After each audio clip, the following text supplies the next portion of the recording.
కలియుగంలో ఎప్పుడూ స్మరించవలసినటువంటి పేర్లు కొన్ని ఉన్నాయి. ప్రతిరోజు నిద్ర లేవగానే 4 పేర్లు తలుచుకోవాలి. మొదటి పేరేది అంటే కర్కోటకుణ్ణి తలుచుకోవాలి, కర్కోటకుడు పాము. రెండవది దమయంతిని తలుచుకోవాలి. 3 నలమహారాజు గారిని తలుచుకోవాలి. 4 ఋతుపర్ణుణ్ణి తలుచుకోవాలి. ఈ నలుగురిని ఎవరు తలుచుకుంటారో వాళ్ళ జోలికి కలిపురుషుడు రాడు. కలిపురుషుడు రాడు అన్న మాటకు అర్థం ఏమిటి? నీ మనస్సు సంకల్ప వికల్ప సంఘాతం, అది ఆలోచనలతో ఉంటుంది. అవి ఎప్పుడూ కూడా దైవీ సంపత్తితో కూడుకున్న ఆలోచనల వైపుకి వెళ్ళిపోతే ఎవ్వరిని నింద చేయడు. అందుకే మీకు నేను ఒక ఉదాహరణ చెప్తా చూడండి. నేను ఇందాక మీతో ఓ మాట అన్నాను, రాగము ద్వేషము అక్క చెల్లెళ్ళు, కోరిక ఎక్కడుంటుందో క్రోధం అక్కడ ఉంటుంది అని చెప్పాను. నాకు కోరిక ఉందనుకోండి, ఆ కోరిక తీరలేదనుకోండి, వెంటనే నేనేం చేస్తాను? నా కోరిక తీరకపోవడానికి వీడు కారకుడని ఎవడో ఒకడిని నేరస్తుడిని చేసే ప్రయత్నం చేస్తాను. విమానం ఎక్కేశాను, చెన్నై వచ్చేసాను కాబట్టి సరిపోయింది. ఏ కారణం చేతనైనా నా విమానం తప్పిపోయింది అనుకోండి, నేను ఎక్కలేకపోయాను విమానం. అప్పుడు వెంటనే నేను ఇంకొక గంట ముందు బయలుదేరి ఉంటే, ఉత్తినే అక్కడ కూర్చుని కబుర్లు చెప్పకుండా వేళ పట్టున బయలుదేరి ఉంటే ఉండేది అంటానా? అన్నాం. ఆ కారు బాగుండనప్పుడు వాడు ఎందుకు ఎక్కించుకోవడం నన్ను అంటే తీసుకొచ్చిన వాడిను నేను వెడతాను మొర్రో అంటే కూర్చోండి అని కూర్చోబెట్టేసింది, వదిలేస్తే పోయేది. ఊళ్ళో అందరినీ నేరస్తుల్ని చేసి వాళ్ళ మీద కోప్పడతాను తప్ప అయ్యో నేనెందుకు బయలుదేరలేదు అని అంటానేంటి? ఒక్కనాటికి అనను. ఎక్కడ కామం ఉంటుందో అది తీరనప్పుడు క్రోధం ఉంటుంది. క్రోధం ఎక్కడుందో మళ్ళీ అంతే, ఎవరిని పట్టుకుందాం, ఎవరిని దానికి బాధ్యుణ్ణి చేసేద్దామని చూస్తుంటుంది. అప్పుడు ఆలోచించవలసింది ఏమిటంటే కచ్చిత్ పురుషకారంచ దైవంచ ప్రతిపద్యతే అంటుంది సీతమ్మ. నేను ఒక పని చేశాను, ఈశ్వరానుగ్రహం తోడు కాలేదంటే ఏదో కారణం ఉంది, నా ఎందేదో దోషం ఉంది, నేను దిద్దుకోవలసింది ఉంది అని తన వైపు నుండి ఆలోచించాడు. ఎవరి మీద కోప్పడతాడు? ప్రశాంతంగా ఉంటాడు. అందుకే మనసు వెళ్ళవలసిన వైపుకి వెళ్ళిందనుకోండి, కలిపురుషుడి ప్రభావం నుంచి తప్పుకుంటాడు. అలా మనసు వెళ్ళాలి అంటే తప్పకుండా జ్ఞాపకం తెచ్చుకోవలసినటువంటి విషయాలు, రోజు స్మరించవలసినటువంటి పేర్లు ఈ 4 చెప్తూ నలుడి యొక్క కథని తప్పకుండా స్మరించండి అని చెప్పారు. నలమహారాజు గారి కథ మహాభారతంలోనే, ఆరణ్య పర్వంలోనే ఆ వచ్చినటువంటి బృహదశ్యుడే ధర్మరాజు గారికి ప్రబోధం చేస్తాడు. నలమహారాజు గారి యొక్క కథ ఇప్పుడు నేను మీకంతా చెప్పడం ఎలా కుదురుతుంది? విహంగ వీక్షణంగా ఓసారి స్మరిస్తా. ఎందుకంటే కలి ప్రభావం గురించి మాట్లాడుతున్నాను కాబట్టి. ఎందుకు చెప్పమన్నారు ఆ విషయాలు? ఎందుకు కలి ప్రభావం చేయడు? ఆ కథకి కలికి ఏమిటి సంబంధం అన్న విషయం గురించి స్పృశించడానికి నేను కథ మీద విహంగ వీక్షణం చేస్తాను, పెద్ద వివరణ చేయకుండా. భీముడు అని ఒక మహారాజు విదర్భ దేశాన్ని పరిపాలించాడు. ఆయనకి సంతానం లేదు. దమనుడు అనబడేటటువంటి మహర్షిని సేవించాడు. ఆ మహర్షి యొక్క అనుగ్రహం చేత ఆయనకి 3 కుమారులు 1 కుమార్తె కలిగారు. ఆ మహర్షి అనుగ్రహంతో పుట్టింది కాబట్టి ఆ పిల్లకి దమయంతి అని పేరు పెట్టాడు. గొప్ప అందగత్తె. ఆ పిల్ల పెద్దదవుతోంది. పక్కన నిషధరాజు నలమహారాజు గారు ఉన్నాడు. ఆయన రామచంద్రమూర్తిలా ఆజానబాహు, గొప్ప అందగాడు, గొప్ప శౌర్యం ఉన్నవాడు, చక్రవర్తి. ఆయనని వివాహం చేసుకోవాలనేటటువంటి కోరిక దమయంతి యందు అనురక్తమైంది. ఎందుచేత? అక్కడికి వెళ్ళొచ్చిన వాళ్ళు ఇక్కడ చెప్తుంటే, ఇక్కడికి వచ్చినటువంటి వాళ్ళు అక్కడికి వెళ్ళి చెప్తుంటే నలమహారాజు గారికి కూడా దమయంతిని వివాహం చేసుకుందాం అనిపించింది. దానికి తోడు ఒక రోజున ఆయన ఒక హంసని పట్టుకున్నాడు. అదంది, నన్ను విడిచిపెట్టేసేయి, నీ గుణములు దమయంతితో చెప్పి నీ యందు అనురాగము కలిగేటట్టు చేస్తానంది. హంసని విడిచిపెట్టాడు. అది దమయంతి దగ్గరికి వెళ్ళి దమయంతికి నలమహారాజు గారి పట్ల అనురక్తి కలిగేటట్టుగా మాట్లాడింది ఆయన గుణాలు చెప్పి. దమయంతి అంది, అయితే నా గురించి కూడా నలమహారాజు గారికి చెప్పి ఆయనకి అనురక్తి కలిగేటట్టు చేయమంది. మళ్ళీ ఆ హంస వచ్చి దమయంతికి కూడా చెప్పింది. కొంతకాలం అయింది. ఇక్కడ ఈయన దమయంతిని వివాహం చేసుకోవాలనుకున్నాడు, దమయంతి నలమహారాజు గారిని చేసుకోవాలనుకుంది. తండ్రి స్వయంవరం ప్రకటిస్తానమ్మా, నీ కోరుకున్న వాడినే నువ్వు వివాహం చేసుకోమన్నాడు. నలమహారాజు గారు బయలుదేరాడు. ఈలోగా దిక్పాలకులు కూడా 4 బయలుదేరారు. ఎవరు? ఒకరు దేవేంద్రుడు, ఒకరు అగ్నిహోత్రుడు, ఒకరు యమధర్మరాజు గారు, ఒకరు వరుణుడు. 4 కూడా బయలుదేరి దివ్యమైన రథాల్లో వెళ్ళిపోతున్నారు. కింద నలుడు కనబడ్డాడు. వాళ్ళు ఆకాశంలో రథం ఆపి కిందకొచ్చాడు ఇంద్రుడు.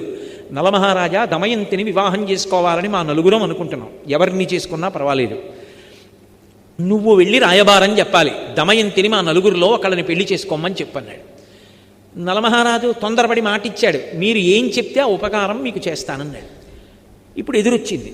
అయినా మాట తప్పకూడదు కనుక ఎలా వెడతాను అంతఃపురంలోకి అంటే నువ్వు వెడుతున్నట్టు ఎవరూ గ్రహించలేరు, నీకు ఆ వరం ఇస్తున్నామన్నారు.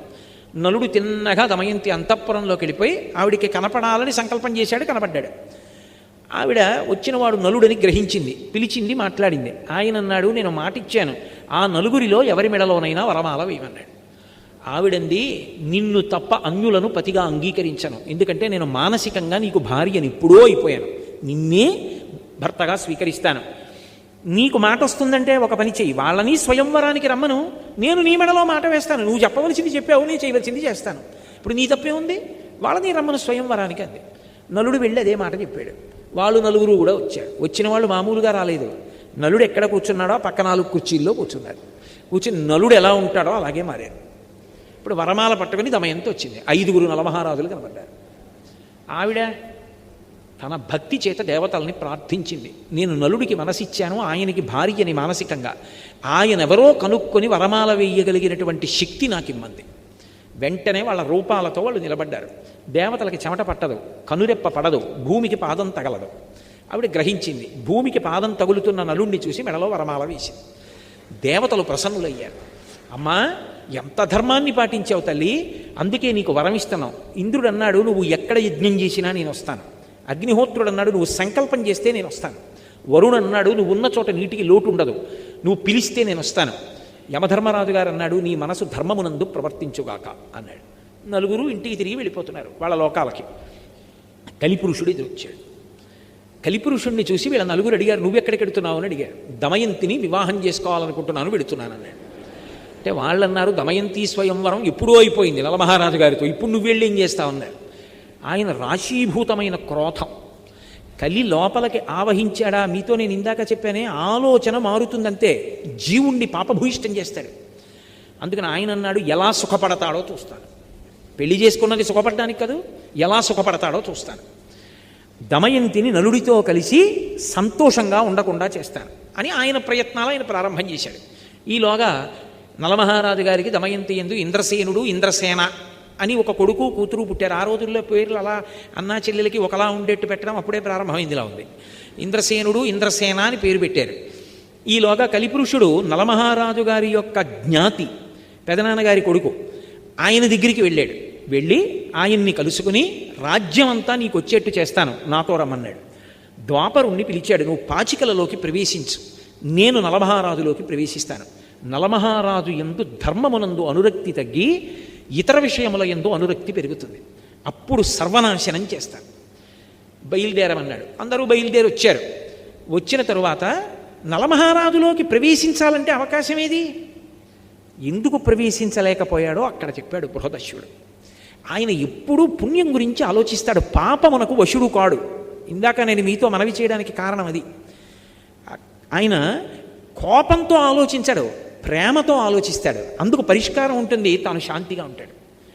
పుణ్యం గురించి ఆలోచిస్తాడు, నాకు పాపం వస్తుందేమో అని భయపడతాడు, అందుకని పాపచింతనతో కూడుకున్న పనివైపుకి వెళ్ళడు. ఎప్పుడూ జపం చేస్తూ ఉంటాడు. జపం చేస్తున్న వాడికి ఏమవుతుందంటే నాడీమండలం అంతా కూడా ప్రచోదనమై పరమశాంతిగా ఉంటాడు. ఇప్పుడు తపస్సు చేస్తూ ఉంటాడు, అగ్నిని ఆరాధిస్తాడు, మంచి విషయాలు వింటూ ఉంటాడు. అందుకని కలిపురుషుడు నలుడిలోకి వెళ్ళలేకపోయాడు.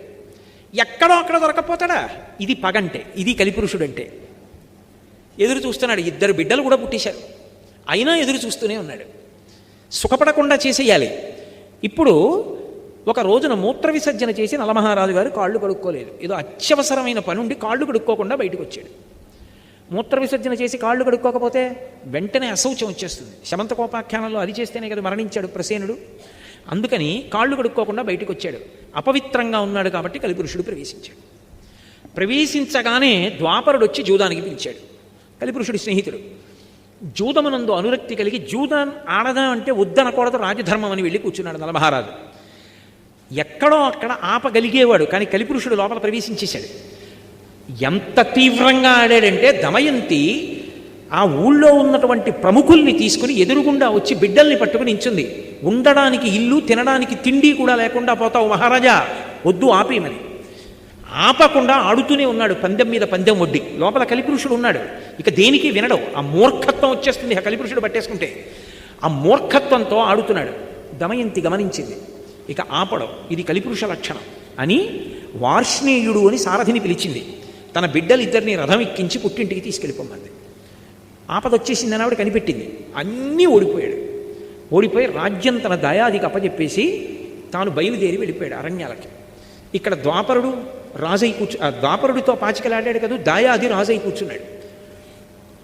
ఊరి చివరకెళ్ళి 3 రోజులు భోజనం కూడా లేదు. అయినా చిత్రం ఏమిటంటే కొత్త రాజుగారికి కోపం వస్తుంది, పాత రాజుగారిని పలకరిస్తే అని ఒక్కడు వెళ్ళి పలకరించలేదు నలమహారాజుని. ఆఖరికి ఇద్దరూ కలిసి అరణ్యంలో వెళ్ళిపోతున్నారు నలదమయంతులు. ఆకలి, పైన పక్షులు ఎగురుతున్నాయి. పక్కన భార్యే కదా ఉంది, ఎవరూ లేరు కదా అని నా పంచె తీసి విప్పేసి పైకి విసురుతాను. ఆ పంచె పక్షుల మీద పడి బరువుకి పక్షులు కింద పడతాయి, ఆ మాంసం తిందాం దమయంతి అని బట్ట తీసి విప్పేసి పైకి విసిరాడు. ఆ పక్షులు బట్ట పట్టుకుని వెళ్ళిపోతూ పక్కపక్క నవ్వి, నిన్ను ఓడించడానికి కారణమైనటువంటి పాచికలం పక్షి రూపం ధరించాం, ఒంటి మీద బట్ట కూడా తీసేయడానికి. నేను ద్వాపరుణ్ణి, మహారాజా బట్ట కూడా లేదు తిరిగన్నాయి. ఏం చెయ్యాలో తెలియక దమయంతి కట్టుకున్న చీరే తాను చుట్టుకుని ఇద్దరూ కలిసి అడవిలో నడిచారు. పడుకున్నాడు ఒక చోట, ఒక శిథిల ప్రాంగణం దొరికితే పడుకున్నాడు. కలిపురుషుడు లోపల ఉన్నాడు కదా, ధర్మం తప్పిపోతోంది. ఏం ఆలోచించాడంటే, ఇంత గొప్ప భార్య, ఈమె కష్టపడుతోంది నా వల్ల, ఈమెని వదిలిపెట్టేయాలనుకున్నాడు. నేను వదిలేస్తే సుఖపడుతుంది. వదిలిపెట్టి బయటికి వెళ్ళాడు. మళ్ళీ ధర్మం గుర్తొచ్చింది, భార్యని వదిలిపెట్టకూడదు. మళ్ళీ వచ్చాడు, కానీ లోపల కలి. ఆ కలి ప్రభావానికి ఏం చేశాడంటే చెయ్యకూడని పని చేసేసాడు.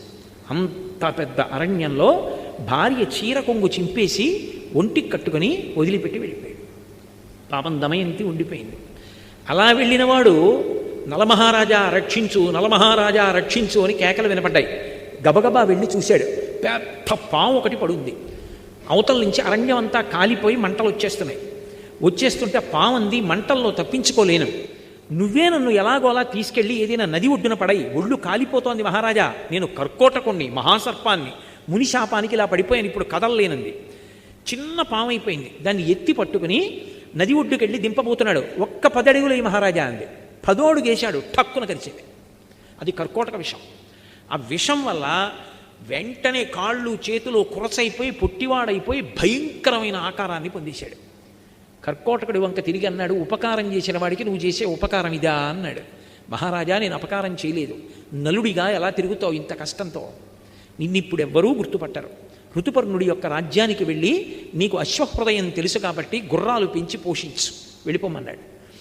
కానీ ఒక వరం ఇస్తున్నాను, ఎప్పుడైనా నువ్వు తలుచుకుంటే దివ్య వస్త్రం వస్తుంది, అది కప్పుకుంటే నీలో ఉన్నటువంటి నా విషం తొలగిపోతుంది, నీకు యథారూపం వచ్చేస్తుంది, రాజ్యం కూడా పొందుతావు, బయలుదేరమన్నాడు.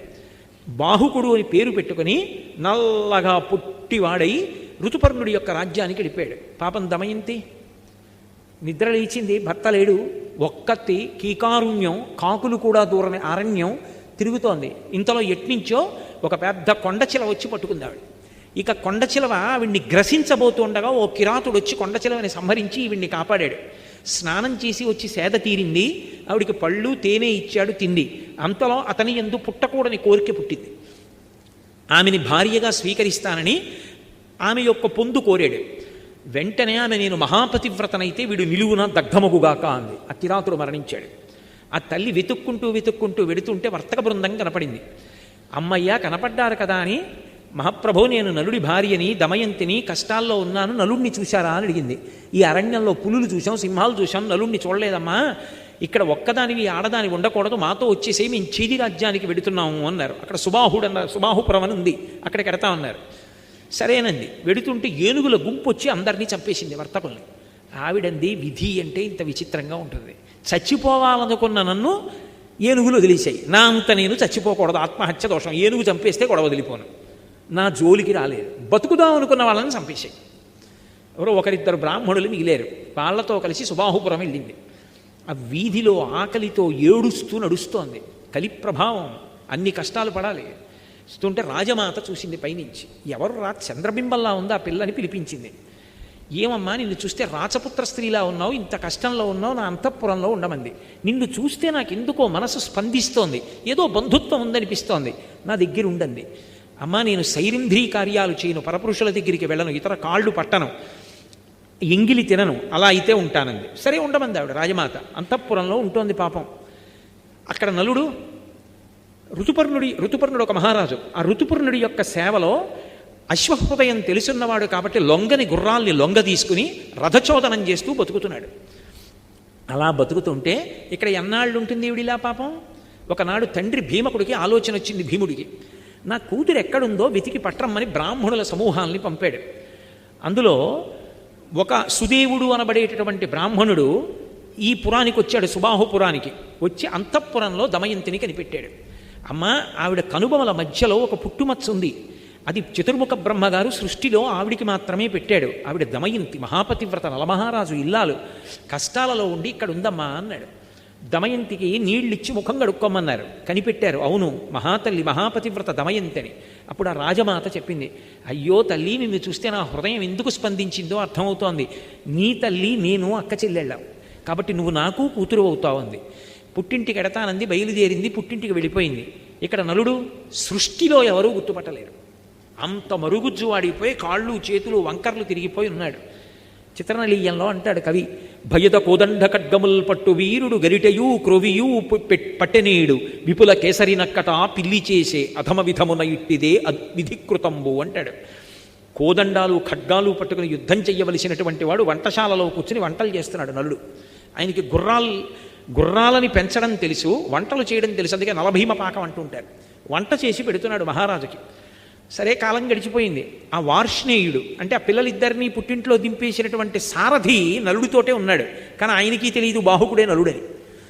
ఆలోచించి తన భర్తని ఎలా కలుసుకోవాలి అని ఒక రోజున దమయంతి తన తల్లి దగ్గరికి వెళ్ళి అంది, అమ్మా, ఎంతకాలం నా భర్తని కలవకుండా ఇలా ఉంటాను అని బ్రాహ్మణుల్ని పిలిపించి, మీరు ప్రతి రాజ్యానికి వెళ్ళండి, నిండు సభలో ప్రశ్న వెయ్యండి, ఈ లోకంలో ఏ భర్త అయినా బిడ్డల్ని పొందినటువంటి వాడు మహాపతివ్రత, ఏమీ తెలియని అమాయకురాలైన ఇల్లాలు తన యందు ప్రేమ కలిగిన దాన్ని ఆమె బట్టలో ముక్క చింపి తాను కట్టుకుని రాత్రికి రాత్రి మహదారణ్యంలో భార్యని విడిచిపెట్టి వెళ్ళిపోయిన పురుషుడున్నాడా అని ప్రశ్న వెయ్యండి. ఒకవేళ నలుడు సభలో ఉంటే లేచి జవాబు చెప్తాడు. ఎవ్వరూ చెప్పకపోతే ఆ రాజ్యంలో నలుడు లేడు. బ్రాహ్మణుల్ని పంపింది. అన్ని రాజ్యాలకి వెళ్ళి అడుగుతున్నారు. ఋతుపర్ణుడి రాజ్యానికి కూడా వెళ్ళి ఒక బ్రాహ్మణుడి ప్రశ్న వేశాడు. ఏమీ మాట్లాడలేదు ఎవరు. కానీ ఆయన రాత్రి విశ్రాంతి తీసుకుంటూ ఉండగా బాహుకుడు అన్న పేరుతో ఉన్న నలుడు ఆయన దగ్గరికి వచ్చాడు. వచ్చి అన్నాడు, మహాపతివ్రత అయినటువంటి స్త్రీ భర్త ఏ కారణం చేత పొరపాటు చేశాడో తెలుసుకోకుండా నింద చేస్తుందా? అలా చెయ్యొచ్చా? అలా చేస్తే ఇహమునందు భర్తతో సుఖములుంటాయా? పరలోకముల యందు సుఖములుంటాయా? ఇలా చెయ్యవచ్చా అని వెళ్ళిపోయాడు. బ్రాహ్మణుడు లేచి విన్నాడు. విని వెనక్కి వచ్చి ఇదే చెప్పాడు. అమ్మ, నలుడు కనపడలేదు, బాహుకుడని ఒక ఆయన ఉన్నాడు, నల్లగా పొట్టిగా చేతులు కాళ్ళు ఇలా కుంచుకుపోయి గూనిలా ఉంటాడు, అతను ఈ మాట అడిగాడు. నలుడే. దమయంతి నమ్మింది. ఏదో కారణం ఉంది అలా ఉన్నాడు. ఎలా? బాహుకుడిని ఇక్కడికి పిలిపించడం. ఆవిడంది, అశ్వవిద్య తెలిసున్నవాడు నలుడు ఒక్కడే. ఒక్క రాత్రి ప్రయాణంలో తెల్లవారేటప్పటికీ ఈ పురానికి రథం రావాలంటే తోలగలిగిన వాడు నలుడు ఒక్కడే. అందుకే దమయంతీదేవికి ద్వితీయ స్వయంవరం జరుగుతోందని ఋతుపర్ణుడు ఒక్కడికి కబురు చేయండి. ఋతుపర్ణుడు బయలుదేరి వస్తాడు. రథం రాదు తెల్లవారేటప్పటికి ఊరు, నలుడు నడపాలి. నలుడు అక్కడ ఉంటే పిలుస్తాడు. అశ్వహృదయం తెలుసు కాబట్టి రాజు రథం నడపమంటాడు. అప్పుడు రథం వచ్చేస్తే నలుడే నడిపాడు రథం, మనం కనిపెట్టచ్చని. ఒక్క ఋతుపర్ణుడి రాజ్యానికి వెళ్ళి చెప్పారు. అందరికీ చెప్పారనుకున్నాడు ఋతుపర్ణుడు. దమయంతీదేవి ఏమిటి అంత పతివ్రత, 2 బిడ్డలున్నది, ద్వితీయ స్వయంవరం ఏమిటి, మళ్ళీ పెళ్లి చేసుకోవడం ఏమిటి? తెల్లబోయాడు. తెల్లబోయి తమాషా చూడాలని ఋతుపర్ణుడు నలుడిని పిలిచాడు. తెల్లవారేటప్పటికి మనం చేరం విదర్భ, కానీ నువ్వు అశ్వహృదయం తెలుసున్నవాడివి, నువ్వు నడపగలవు రథాన్ని, మనం బయలుదేరదాం, తెల్లవారేటప్పటికి దమయంతి స్వయంవరానికి వెళ్ళాలి, రథం నడుపన్నాడు. ఇదేమి తమాషా, నా భార్య ద్వితీయ స్వయంవరానికి ఒప్పుకోవడం ఏమిటి, మహాపతివ్రత చూడాలని నలుడు అనుకున్నాడు. పదండి మహారాజా అన్నాడు. పొట్టి గుర్రాలు కట్టాడు. ఈ గుర్రాలు ఎక్కడ ఎడతాయన్నాడు. చూడండి నా విద్య అన్నాడు. రథం నడుపుతున్నాడు. అబ్బో, ఎంత వర్ణించారో మహాభారతంలో. వెళ్ళిపోతుంటే ఆ ఋతుపర్ణుడు పైన వేసుకున్న ఉత్తరీయం కింద పడింది. కింద పడితే ఋతుపర్ణుడు అన్నాడు, బాహుకుడా రథాన్ని ఆపు, పక్కన ఉన్న వార్ష్ణేయుడు వెనక్కి వెళ్ళి నా ఉత్తరీయం పట్టుకొస్తాడు, కింద పడింది అన్నాడు. నలుడు అన్నాడు, మహారాజా రథం ఎంత దూరం నడిచిందో తెలుసా? మళ్ళీ వెళ్ళి తిరిగి రావాలంటే 10 రోజులు పడుతుంది, అంత దూరం వెళ్ళిపోయింది. నడిచి వెళ్ళొస్తే అంత వేగంగా నడుపుతాడు నలుడు రథాన్ని. అలా నడుపుతాడు గుర్రాలని అలసట పొందకుండా. కొంత దూరం వెళ్ళిపోయిన తర్వాత తెల్లబోయాడు ఋతుపర్ణుడు. అబ్బా, ఏమి శక్తిరా ఈ బాహుకుడిదని బాహుకా నువ్వు గొప్పవాడు అనుకుంటున్నావు కదా, నాకు ఒక విద్యొచ్చు, ఏమిటో తెలుసా అన్నాడు. ఏమిటి మహారాజా? అక్షహృదయం తెలుసు నాకు. ఇదిగో పెద్ద రావి చెట్టు, ఇక్కడ ఒక చెట్టు కనపడుతోంది కదా, ఈ చెట్టుకి ఎన్ని కొమ్మలు ఉన్నాయో, ఎన్ని రెమ్మలు ఉన్నాయో, ఎన్ని ఆకులు ఉన్నాయో చెప్పనా అన్నాడు. చెప్పండి అన్నాడు. ఖచ్చితంగా ఇన్ని ఆకులు ఉన్నాయి, ఇన్ని కొమ్మలు ఉన్నాయి, ఇన్ని రెమ్మలు ఉన్నాయండి. నలుడికి అనుమానం వచ్చింది. రథం దిగి మహారాజా అలాగే కూర్చోండన చెట్టు పడగొట్టాడు. పడగొట్టి కొమ్మలు రెమ్మలు ఆకులు అన్నీ కోసి దొంతర్లు పెట్టి లెక్కెట్టారు. ఈలోగా స్వయంవరం ఇక్కడ ఆలస్యం అయిపోతుంది. నడపగలడు నలుడు, అది ఆయన శక్తి. అన్నీ లెక్క పెట్టాడు. లెక్క పెడితే ఖచ్చితంగా రాజు చెప్పినన్నే ఉన్నాయి. మహారాజా ఎలా చెప్పగలిగారని అడిగాడు. ఇదే కాదు, నేను ఏవైనా ఇలా చెప్పగలను, నాకు అక్షహృదయ విద్య తెలుసు. నీకు ఒక సంగతి తెలుసా? ఆ విద్య ఉపదేశం పొందిన వాడికి విజయమే తప్ప అపజయం ఉండదు. అంత గొప్ప విద్య. నువ్వు నన్ను మురిపించావు, తెల్లవారేటప్పటికీ రథాన్ని నడుపుతున్నావు, కాబట్టి నీకు అక్ష హృదయాన్ని ఉపదేశం చేస్తానని చెప్పి ఆ విద్యని ఉపదేశం చేశాడు. ఆ విద్య ఉపదేశం పొందితే లోపల విషం కానీ కలిపురుషుడు కానీ ఉండలేడిగా.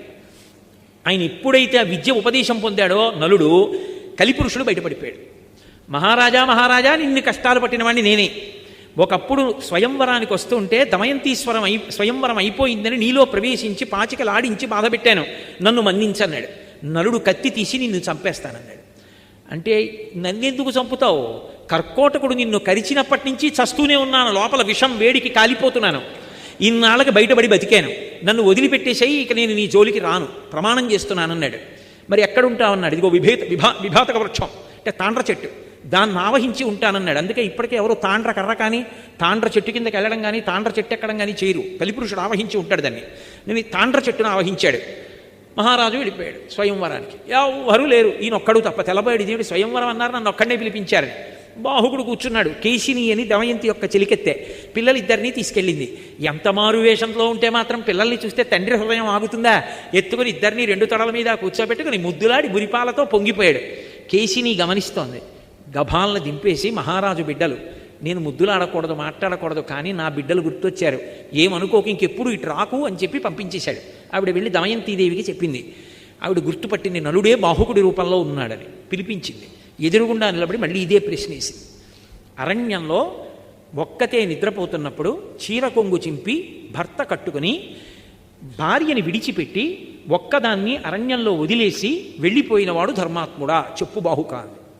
ఆయన అన్నాడు, అది ధర్మం కాదు, కానీ నా ఎందు కలిపురుషుడు ప్రవేశించాడు దమయంతి, అందుకని నేను ధర్మం తప్పి పొరపాటు చేశాను. నీ ఎందు కలిపురుషుడు ప్రవేశించాడు, నువ్వెందుకు ద్వితీయ స్వయంవరానికి ఒప్పుకున్నావు, తప్పు కదా అని అడిగాడు. త్రికరణ శుద్ధిగా నాకు ద్వితీయ స్వయంవరం మీద అనురక్తి లేకపోతే నీకోసమే నేను ద్వితీయ స్వయంవరం ప్రకటించుంటే దేవతలు పలికెదరుగాక అంది. వాయుదేవుడు వచ్చి నిజం చెప్పాడు, ఆమె నీకోసమే ద్వితీయ స్వయంవరం ప్రకటించిందని. వెంటనే కర్కోటకుడిని తలుచుకున్నాడు, దివ్యవస్త్రం వచ్చింది, కప్పుకున్నాడు, నలుడైపోయాడు. నలుడైపోగానే దమయంతిని స్వీకరించాడు, చాలా సంతోషించాడు. మళ్ళీ తన రాజ్యానికి వెళ్ళాడు. దయాదిని పిలిచాడు, ఈసారి గెలిస్తే దమయంతి నీది, ఈసారి గెలిస్తే రాజ్యం నాది అన్నాడు. ఎందుకని ఈసారి కలిపురుషుడు తనలో లేడిక, తనది గెలుపు, ధర్మం తనది కనుక. ఎక్కడ ధర్మం ఉందో అక్కడ గెలుపు. పాచికలు వేశాడు. వెయ్యగానే నలుడు గెలిచాడు. దాయాది వెళ్ళిపోయాడు. రాజ్యంతో తొలతూగాడు. అప్పుడు కలిపురుషుడు వరమిచ్చాడు. మహారాజా, నలమహారాజా, నీ యొక్క కథని ఎప్పుడైనా ఎక్కడైనా విహంగ వీక్షణంగా పద్యాలు శ్లోకాలు లేకుండా చిన్న కథగా ఒకసారి చెప్పుకున్నా సరే ఇక కలిపురుషుడు ప్రవేశించాడు. అసలు ముందు ఈ సభని కాపాడాలి కదా, కలిపురుషుడు ప్రవేశించకుండా. నేను అసలు ఆయన ప్రవేశించకుండా ఉంటే కదా రేపటి సభ, ఎల్లుండి సభ. అందుకని నేను ఇవాళ ఈ కథ చెప్పవలసి వచ్చింది. అందుకని నలోపాఖ్యానాన్ని వినాలి, లేదా విహంగ వీక్షణంగా స్మరించాలి. ఇది కూడా చెయ్యలేకపోతే నేను ఒక వరం ఇస్తున్నాను లోకానికి. ఎప్పుడైనా సరే గుర్వినీది ప్రసిద్ధంబో కర్కోటకుని దమయంతిని పుణ్యమూర్తియగు నలుని రుజుచరిత్రుండగు ఋతుపర్ణుని కీర్తించిన కలిభయములు క్రాగునంత తప్పదు అధిపా అన్నాడు. ఓ మహారాజా, నేను వరమిస్తున్నాను. నలుడు, దమయంతి, కర్కోటకుడు, ఋతుపర్ణుడు, ఈ 4 పేర్లు ఒక్కసారి రోజు ఉచ్చరిస్తే పైకి కలిపురుషుడు ప్రవేశించాడు. కలిపురుషుడు ప్రవేశించకపోతే ఆలోచనలు దైవీపరంగా వెళ్ళిపోతాయి. దైవీపరంగా వెళ్ళిపోతే పాపచింతనలు ఉండవు. అందుకని పాపచింతనల నుండి బయటపడడానికి, కలిపురుషుడి నుంచి వినిర్ముక్తుడు కావడానికి తప్పకుండా అందరూ స్మరించవలసినవి 4 పేర్లు. విన్నారు కదా చాగంటి గారు ఎంత చక్కగా వివరించారో. మరిన్నో వీడియోల కోసం మోక్ష మార్గం ఛానల్ని ఇప్పుడే సబ్స్క్రైబ్ చేసుకోండి. నాకు తెలిసి ఈ కథను మీరు చాలాసార్లు విని ఉంటారు. ఈ కలియుగంలో ఈ 4 పేర్లు తప్పక తలుచుకోండి.